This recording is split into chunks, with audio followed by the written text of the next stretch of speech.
飞轮在没坏之前它是好的，所以才拿到白沙瓦这家零差评的维修作坊进行维修。像对于这种部件的维修，只需2000卢比的维修价格就能将其修复如初。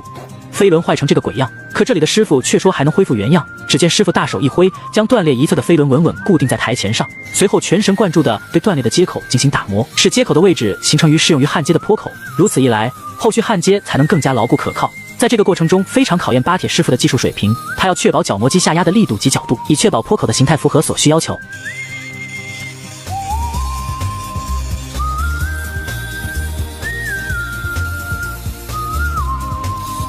因为师傅打算使用定位削的方式进行拼接，所以当两侧断裂接口打磨完成后，还需使用锤子配合冲头在拼接的位置标记出对应的记号，这是一个非常关键的过程。后期飞轮同不同心就看这一步了。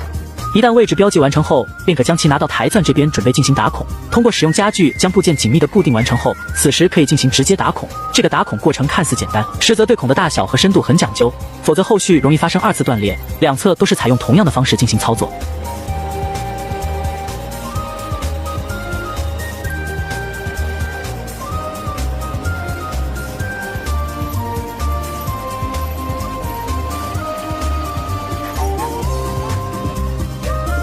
在用于安装销钉的孔位打好后，接着利用钢铁棒进行切削加工，直至与打出的洞孔尺寸相匹配。这也正是巴基斯坦师傅的特点之一，他们具备了将一切废物转化为宝贵资源惊人能力，即使只是一根普通的铁棒，也能在他们手中发光发热。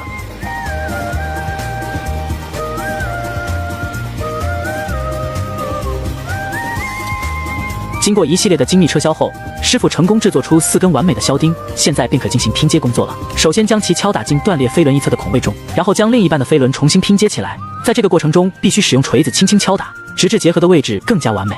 检查没问题后，接下来便可进行焊接工序了。通过使用焊接设备将连接形成的 V 型坡口进行填焊。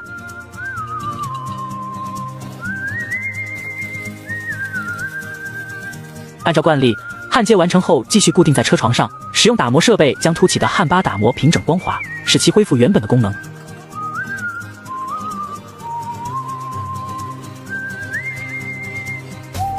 打磨完成后，这个断裂的飞轮就维修完成了。现在看上去和新的毫无区别。对于这种维修强度，个人感觉只要不损坏，它就坏不了。点赞加关注，带你看世界。